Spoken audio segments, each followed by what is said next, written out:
Hello, I'm Mehdi Hassan, and you are joining another Zeteo Live Town Hall. We're live on YouTube, we're live on the Substack app, we're live at Zeteo.com. I hope you have subscribed to support our media company. We are talking about Gaza today and the ongoing genocide on the ground in the Gaza Strip, where international media has been banned from entering and where local Palestinian journalists continue to be murdered by Israel, the latest being Anas al-Sharif and his team from Al Jazeera, shockingly earlier this week. The only real insights, therefore, we get from foreigners in Gaza are the doctors, who are still barely allowed to go in from the US, UK, Canada, and elsewhere. Right now, there are 2 American doctors from Dallas on the ground at the Al-Ahli hospital in Gaza City. Dr. Umar Burney is on his 2nd trip to Gaza. He's a founding and managing partner at Orthopedic Specialists of Dallas. And Dr. Mohammed Khaleel, who's on his 3rd trip to Gaza, who's an ultra minimally invasive and complex spinal surgeon and medical director of orthopedic spine surgery at Medical City Frisco. They both join me now from the Al-Ahli hospital in Gaza City. Doctors, thank you both for joining me. First question, what is it like right now? We're Friday. I believe you just got there a few days ago. This is your 3rd and 2nd trips. What is your instant reactions to being there on the ground again?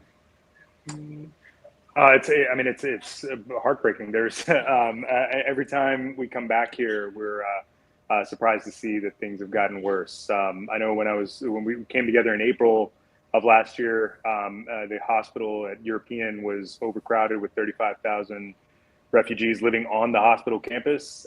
When I came back in November, I came up north to Gaza City here at Al-Ahli Hospital, and the scene is post-apocalyptic with the destruction around the hospital. And then now the added factor of the humanitarian aid distributions and the massacres that are happening there are just another level of how bad it can get. Umar, Benjamin Netanyahu and the Israelis say there is no starvation, there is no hunger in Gaza, it's all made up. What's your response to that, being there on the ground? Yeah, no, there's definitely starvation. I mean, this is, like Adil said, this is an absolute humanitarian crisis at all levels. Starvation at levels that we've never experienced, even though both of us have, like you said, been here before. So yeah, I mean, it's starvation. That's the only explanation for why people keep going back to those, food distributions. Just to give you an idea, I mean, majority of the casualties and the injuries that we're seeing are, I'd say, well over 50% of them, don't you say, would be coming from the food distribution. So it's only because people are starving. I saw a case a couple nights ago. This young man lost both of his hands from an explosive injury and one of his legs. And instead of being worried about the fingers that he was missing, he was 16 years old. He was more worried. He kept pointing to his mouth and telling me to feed him. He had no fingers left on his hands that had been blown away, and his dad was trying to explain to us that he escaped the house. He said, I've been holding him into the house for the last 4 or 5 days not to let him go to the food distribution centers.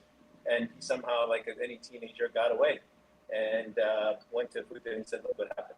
So, I mean, starvation, that defines starvation right there. And I should point out to people just joining us that Dr. Burney and Dr. Khaleel are in Gaza City. They're at the Al-Ahli hospital. Obviously, the internet isn't great. We appreciate them making time for this live in between treating patients. If you have questions for our 2 doctors, if you're on YouTube, if you're on the Substack app, stick your questions in the chat. I will try and read them out to our doctors. Let me ask you this, Mohammed, you've been there before, right? It's your 3rd trip. What are the other doctors and nurses, the Palestinian healthcare workers on the ground, what are they going through? Because they're treating patients, but I assume they're hungry too. Oh my God, yeah. Just the same people, you encountered the same people that you met before, and it's remarkable how much weight they've lost. They come in for a hug when they see you again, and you can feel their ribs and their spinous processes on their back. Like it's everybody has lost a significant amount of weight. It's actually kind of one of the things that they do socially is kind of show you pictures of what they look like before. Almost, so many people actually have their home screen set to what their family looked like before, and Wow. the amount of weight loss is really remarkable. Like it's, they're exhausted. It really is incredible how organized a system they continue to run and how high quality the care is that they provide, despite being incredibly limited in resources and incredibly limited in energy remaining. And that question about how the staff was reacting to starvation policy came from Ghazi Qureshi on YouTube. Aubrey Harris on Substack asks, are the doctors, Umar, still having to operate without anesthetic? What are the resources like there when you're treating patients? Extremely limited. They have these emergency rooms that essentially have no anesthetic. So this kid that I was telling you about with his fingers blown off that we're trying to cast and treat, and this was in the emergency room. I mean, there is nothing there. We're doing that completely without any pain medication. Even after surgery, they really have the most basic pain medication. Surgical procedures are being performed with proper anesthetic, but that also very, very limited. So like Adil said, I mean, these guys are operating on extremely minimal resources. Just to add to Adil's answer, we just came upstairs about an hour ago. The guy that we're working on, the anesthesiologist was working on, a 22-year-old kid just shot up and unfortunately just passed away. We just went to the ICU. He was the cousin of the nurse in the room that was working on him. Yeah, and so the nurse himself was at the bedside as this young man passed away in the ICU after his surgery. So, I mean, the healthcare workers are just as affected, even personally. And whenever we do these town halls, we spoke to Nick Maynard and Umbreen Salimi, two doctors who just come back from Gaza a few weeks ago. And the same question a lot of our subscribers ask is, what can we do to help? We're watching this. We're watching people like yourselves go in there. What can we do to help? Daniela asks on Substack, I'm an anesthesiologist in California. I cannot stand this is happening. What can we do to help? Are there ways that people can send supplies into Gaza? There's not, right? I mean, what were you able to take with you into Gaza? No, yeah, I mean, that's actually one of the biggest challenges. There are a lot of, donations that have been collected, a lot of the food that sits at the border that is not allowed in. That is one of the biggest challenges in trying to, support in any way is just the not being allowed to bring things in through the borders themselves. When we come in, like when we came together in April last year, we went through the Rafah border. As a group of about a dozen surgeons, we were able to bring in 90 suitcases. We went to Cairo, bought a lot of orthopedic equipment, spinal implants, brought them in on basically like a minibus.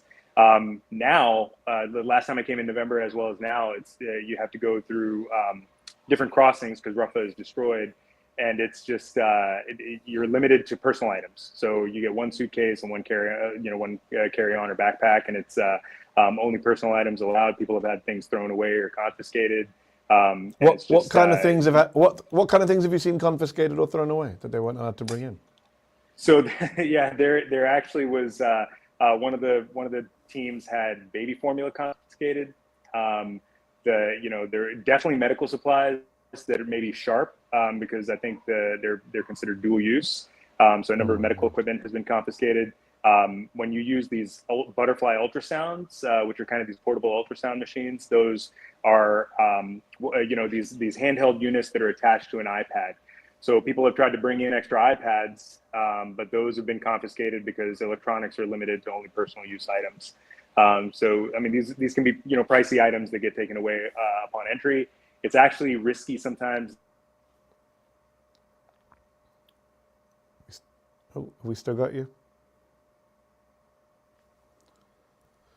Not sure if we've lost the doctors or if they're still with us. This is the perils of doing a live from Gaza City in the current situation.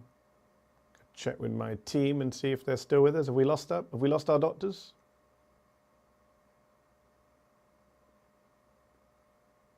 We're just checking to see if our doctors are still there.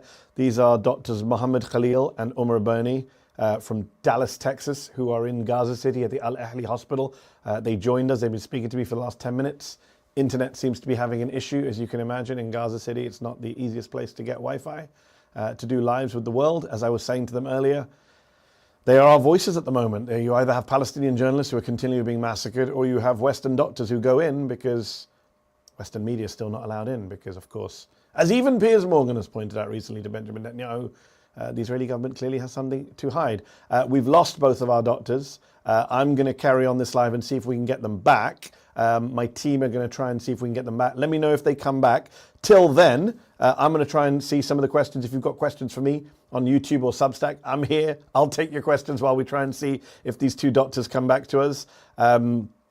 I'm just going to look and see, well, the real one on YouTube asks, how did the IDF know the location of Anas al-Sharif and his colleagues? Great question. We know the Israeli military has been tracking a lot of these people in Gaza. They've had their phone numbers. In fact, there's reporting from Anas's brother that he was the Al Jazeera correspondent who was murdered with 4 of his colleagues in a tent in a hospital compound earlier this week.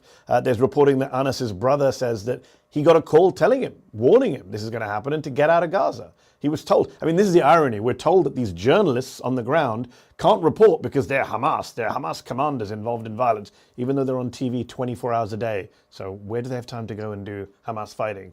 But if they were Hamas militants, how come Israel was telling Anas, you can leave, get out, we'll let you go? They killed his father, I believe, earlier in the genocide. And even then, that was a sign to get out. They didn't think they're Hamas. They just wanted them to shut up by any means necessary. And it is tragic that a lot of these journalists have been tracked in this ways. And I would ask a lot of questions of big tech companies as to what complicity they've had with the Israeli military machine and the Israeli genocide machine. EJ asks, is it safe for the doctors to be interviewed while they're in Gaza? It's a great question. We will ask them when they're back.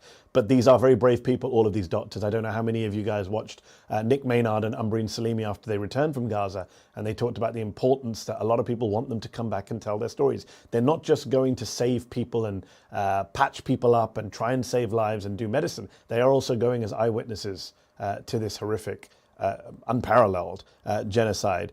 Gretchen Turner says the internet has gone down in Gaza. She says on Substack, I was talking to my friend there and got cut off. So we don't know if we're going to get them back. We will wait around if you don't mind. Stay with me. I'll chat to you if you don't mind chatting to me. Here, Hadil Bilal says, Dear Mehdi, what can we do? This is a great question. It's the question that's been asked since the beginning of this genocide. And I think it depends who the we is, right? We're all in different roles. Not all of you have a media platform like I do, but you have other platforms. I think the key is keeping our voices alive, speaking out, not bowing down, not bending the knee, not rolling over, not silencing ourselves, not self-censoring, but speaking out in a way that works. My team are telling me that the doctors are trying to find a way to reconnect. But let me continue answering Hadil Bilal's question, which is the key right now is not to be silent. The only reason we've managed to shift people, because a lot of people are shifting, you've all seen this. People are now, even hardcore pro-Israel American Congress members from the Democratic Party in particular now saying, Kathleen Clark, who's a very senior member of the Democratic Party, one of the most senior members in the House, said just this week, I think today or last night, it's a genocide. So more and more people are conceding that what's happening is genocide. That's only because some of us have been speaking out nonstop for 22, 23 months. So I would say, do not be silent. Speak to your friends, your colleagues, your family members. Use what platforms you have to keep the conversation going. Because the thing they want most is for this to go away, for people to stop talking about it, to be fatigued by genocide. And we cannot allow that to happen. Let's see. My colleague tells me they're trying to rejoin right now, so we will see. Let me just see. Aman Ode says, I'm a pediatrician who was in Gaza last year. It was horrendous then. I can't imagine what it must be now. Premature babies were dying. Thank you, Aman, for going out there. We've got Mohammed, looks like he's back. Mohammed, can you hear me? We can see you joining. Can you hear us? We can hear and see you. You're a little bit frozen, but we'll take it. Thank you for rejoining. I know there are internet issues in Gaza. Well, let's just keep going. I don't know how long we're going to have you for. Danielle Thomas. It's still there. Daniel Thomas asks on YouTube, how does the malnutrition hinder the recovery process for the patients that you're seeing? Oh, it has an incredible impact. Like we just operated yesterday on a 26-year-old female. She had a femur fracture, and our Palestinian colleague told us, we were going to treat it a certain way because the bone's likely osteoporotic, and we were like, no, she's 26, like it'll be fine. And he was definitely right. The bone quality was terrible. And he's like, yeah, everybody's, she's bedridden, malnourished. There's been no food. So he totally predicted that her bone quality was horrible. It takes a lot of protein and calories to heal bone and skin. So we're dealing with a ton of infections. One of the wounds that we saw day before yesterday actually had live maggots in it. The nutrition is having an incredible impact on the healthcare. And just to add to that, Mehdi, for your viewers, that girl that Adil's talking about, she's 26. She lost her husband, lost both parents, and lost her only child. So she's by herself. Probably why Horrific. she's malnourished, been laying in bed without much attention. I'm sure a lot of viewers caught what Mohammed just said, which is there were maggots in the open wound. You guys have been to Gaza before. I don't know where else you've been to in terms of humanitarian crisis and war zones. Is this the worst thing you've ever seen in your careers? I would say, I mean, probably close to. I was in Sudan about 3 months ago. Situation there is quite bad. Yes. Not to put a plug on Sudan since we're talking about Gaza, but certainly that Well was said. I'm glad. pretty miserable over there, and I think the world has really forgotten about that catastrophe as well. But yeah, certainly, Mehdi, this ranks up there as far as some of the stuff we're seeing, both emotionally as well as the medical side of it. But really, I mean, just to give you an idea, we're on the 3rd floor of this hospital building, and we have a direct view. Our window opens up to the emergency room access, and all we see basically all day is martyrs being carried in and out of there, people, mothers screaming for their little children that have died, or children screaming for their parents that have died. So yeah, I mean, certainly this is the worst we've seen, probably, or up there from a clinical perspective, medical perspective, but certainly from an emotional perspective as well. And Ahmed Hamid asks a quite personal question, but I'm going to ask it because I'm sure a lot of people are thinking it. For you and for other doctors, do you feel guilty if someone can't be saved? How do you deal with it? And I think it's an important question because a lot of people you're unable to save through no fault of your own, given where you are, given the nature of their injuries, given the limited resources you have. You guys are from Dallas, Texas, one of the richest cities in the world with some of the best medical care on planet Earth. How do you go from a hospital in Dallas, Texas, where everything's there, and the survival chances for someone coming in to see you there are very high, versus Gaza, where I'm sure you're losing a lot of people you could save in Dallas? What is that like for you as doctors? Go ahead. Man, I might take a little bit, a little different approach on that. Honestly, I don't think we feel guilty. I certainly can speak for myself here. I don't feel guilty. I know that this is the most that can be done for these people at this point in time. I mean, other than praying for them wherever we are. But I think one of your viewers asked the question earlier, what can we do? My answer to that is step up. Was it an anesthesiologist who asked? Try to come in, try to help. If you can't come in as a healthcare worker, then change the narrative of the people around you. I mean, that's the real only hope we have for the West is really if we can change the narrative. And kudos to you, Mehdi, for what you're doing. But really, this is what needs to be done. We need to change the narrative, the world's opinion of this. So frankly, I don't feel guilty because, we're taking a step. We've taken a step away from, like you said, the comforts of Dallas, Texas to come here. I mean, life and death is not in our hands. We believe in that, right? And so we're here to make the utmost effort. I know myself and Adil and the rest of the guys that are here on our trip. I mean, this is obviously, this is it. Yeah, and I would say, like, honestly, a lot of the people here won't let you feel guilty. Like, I mean, I'm not an emotional guy. Like, I think on the last couple of trips, this one. We're losing you a bit, Mohammed. If you want to, I don't know, slightly, you want to speak up a bit? You're cutting in and out. Can you hear me now? It's not great, but keep going. I think everyone understands the situation we're in. Let's just keep going. Yeah, so I think, like, it does get emotional when you end up treating kids that eat your own kids. I think that kind of hits you the hardest. But a lot of the people here, whether they're family members or physicians, who never really look at you like you could have done more. Like, honestly, that's one of the most remarkable things. I mean, they're saying to us when a lot of women will say, like, God is the disposer of affairs, and they really don't. Even if one example is one of the persons here, his nephew came in with paraplegia. We're losing you again, Mohammed. Do you want to try switching off the camera and see if we can get your audio? That might help. Let's try. Can you hear me now? Still not great. I'm going to log in, log out, log back in. Try that. Until then, we'll chat to our subscribers. We'll see if there's any other questions. The Master of Infinity. We're going to wait to see if our doctors come back. We've got another 10 minutes with them. If you guys are sticking around.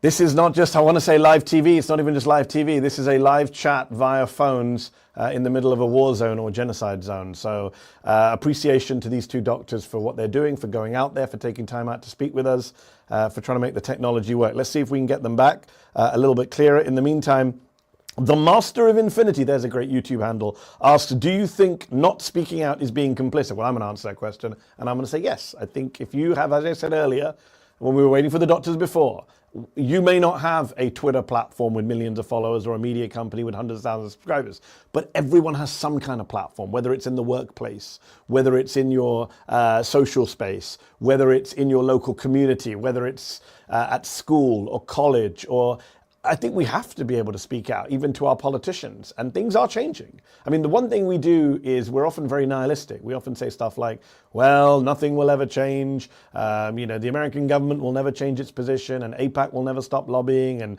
the military-industrial conflict will never stop selling weapons. Actually, things are changing, right? We can't allow it to fall into despair or into nihilism or cynicism. You just saw, I never thought it would happen in my lifetime, the first time a majority of Senate Democrats voted to restrict arms to Israel.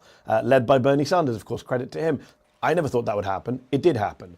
So keep speaking out, as Umar said, and Umar and Mohammed are back. Nadia says, guys, thank you, doctors, for your bravery. She says on Substack, what is the water supply like at the hospital? Do you have water there?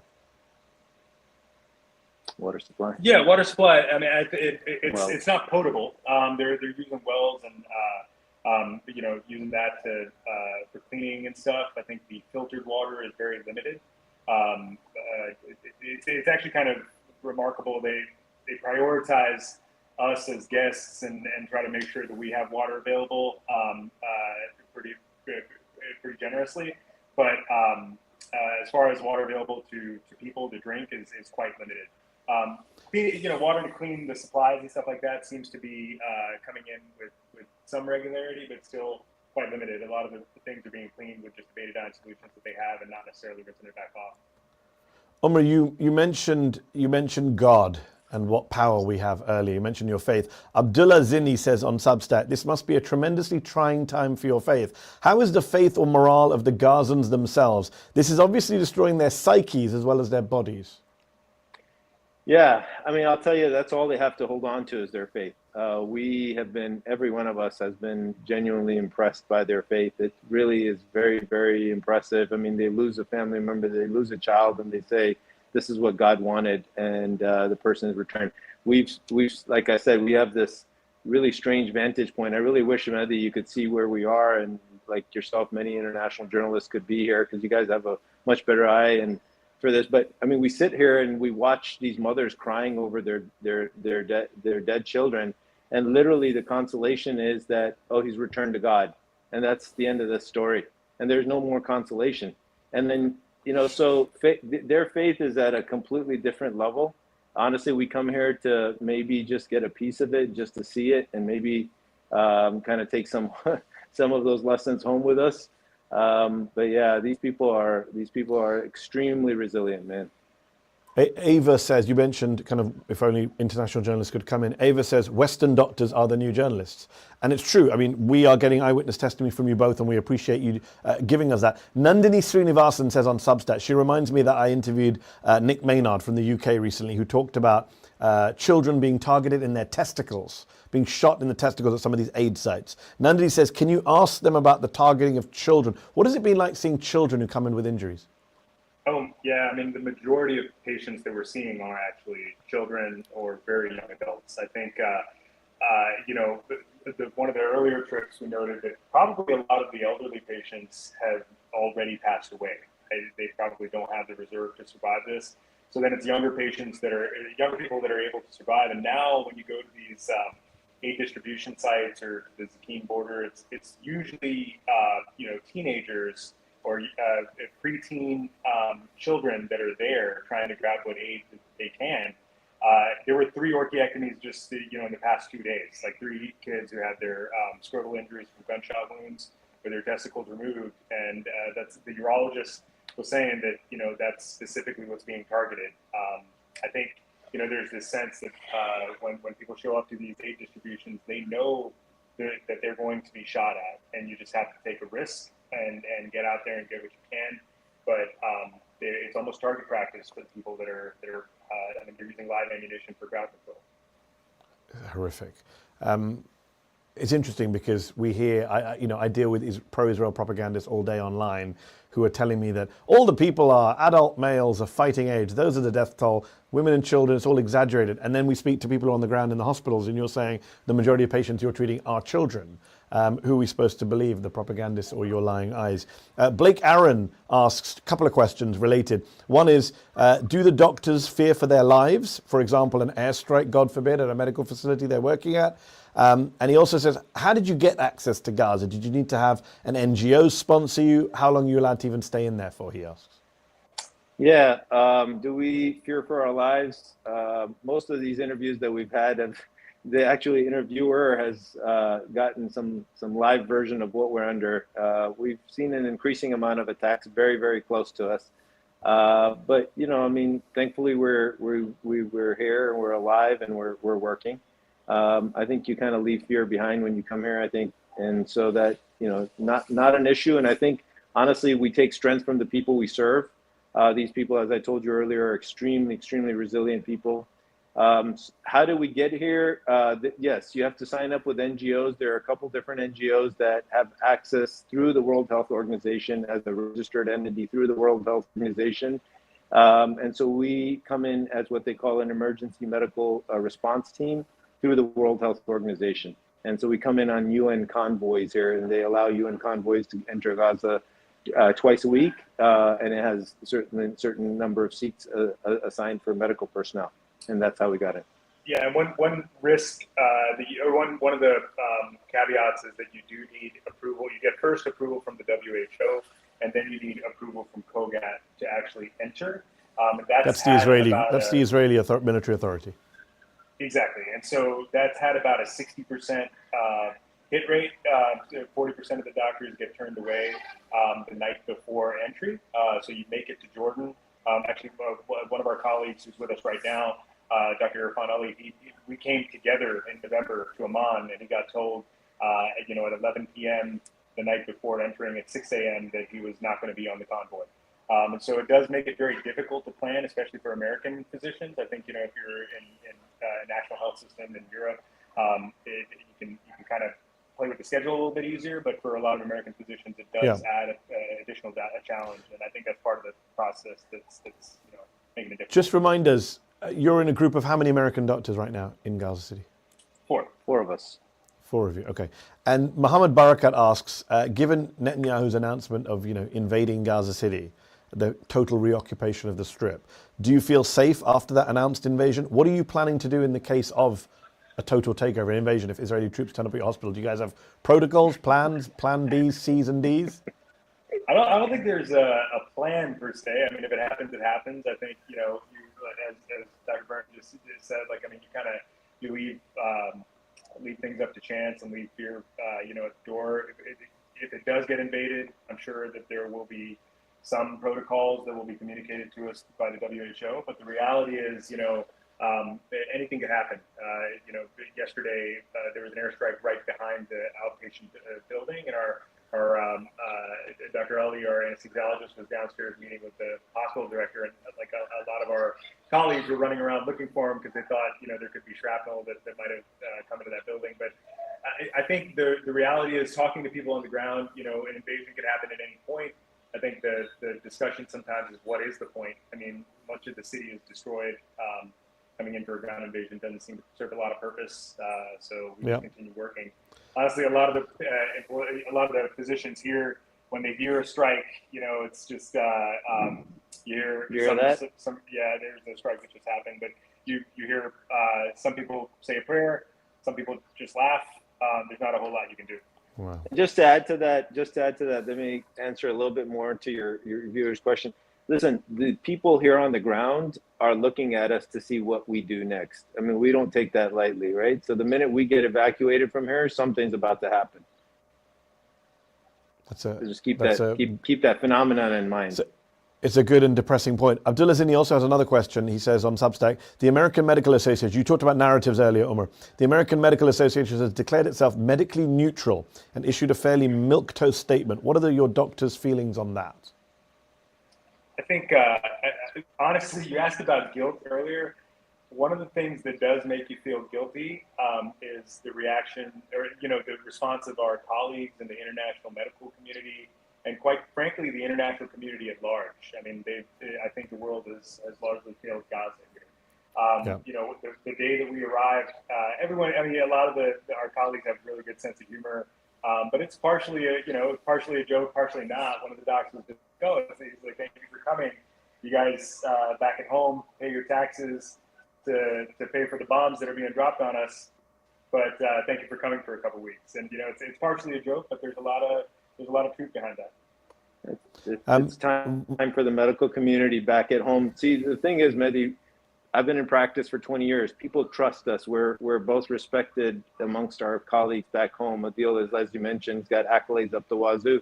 And that's the case of all four of us here and many, many others that have come here before from the Western world. If we can be trusted there, they should, our medical people we work with, our healthcare colleagues, at a minimum should realize what we're sitting here and telling them, eyewitness accounts. It's time for them to change their perspective on this. It's time for these interviews that we're doing to change the narrative back home. It's hard to understand why people trust us with their family members back home, but yet won't believe our narrative here today. Such a good point, Umar. Thank you for making that. The idea that we believe doctors on everything except this. Before we finish, Rafina asks, what is happening with the orphan children? If they have no surviving family, who is looking after them, or are they on their own most of the time? Do you guys know? There always seems to be somebody. So if it's not extended family, there have been a number of cases where a neighbor will come by and pick up the child. The community comes together here in a way that I've never seen. We dealt with a number of children that are the sole survivors of their family, and someone comes along and takes them on. I mean, there's been kids that have no family, and the mother next to a patient in the neighboring bed just ends up, giving that kid some candy or some food, and I assume ends up taking over some role. We had a situation where a child under the age of 18 months lost their mother and was crying, and the uncle brought him in to show us one of his arms that was injured. He almost lost his arm, and we thought that he was crying because his arm's injured. He literally almost had an amputee, but he said that he's crying because his mother is gone and he needs he needed breast milk. And the uncle was spending the 24 hours after this arm that we had successfully saved. He was worried more about where this kid's going to get fed because he had lost his mother, and was looking for a breast nurse for him, milk nurse for him. So the challenges are there, but there's a glimmer of hope. I don't want to since we're ending this, I want to end this on a positive note for just a second. Me and Adil and the rest of the guys, we actually visited a rehabilitation facility yesterday, which acts like a pseudo orphanage. They're taking in all the elderly who don't have family members. I think some elderly people that are there, and then a bunch of orphan children also at this facility. It's called the Wafa Hospital. Quick plug in for those guys doing amazing, amazing work, completely charity based, locally funded, locally sponsored.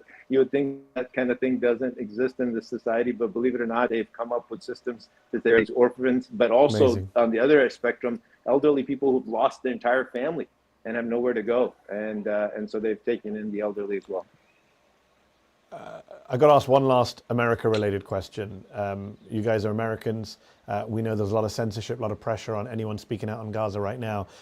People are asking in the chat, how worried are you about your return to the US? Angelin Pinto says, do you fear traveling back and forth between the US and Gaza now? Being detained by DHS or ICE on your return, even if you're citizens? Have you had any issues traveling back to the US from the previous Gaza trips? On the first one, I got pulled into like a Customs and Border Patrol office and just asked to kind of go through some of the pictures that I had taken, but nothing too heavy. I mean, I think we feel privileged in the sense that we are American. We believe in freedom of speech, kind of say what we want, and try to speak the truth. I don't anticipate any significant difficulties. I'm not. I know there's always that fear of being a naturalized citizen, but we were both born here, and I don't think we have any. Hopefully, there's not too much to worry about. Born there. We were born there. Yeah, born in the US. And I have TSA pre-check and global entry. I'm getting back home. Yeah. Good luck with that. Good luck with that. Dr. Umar Burney, Dr. Mohammed, Khaleel, I think I'm speaking on behalf of everyone watching right now when I say thank you so much, not just for taking time out from, I can't imagine what the crazy schedule you must have to talk with us all live from Gaza City, but thank you for being there and doing what you do and doing the medicine that you do and also providing us with the journalism that we're not getting from international journalists. Thank you for being eyewitnesses and please do stay safe. Thank you. Thank you, Mehdi. Take care. Thank you everyone for watching. We're going to leave it there with this town hall. Please do subscribe to Zeteo.com for more of these conversations.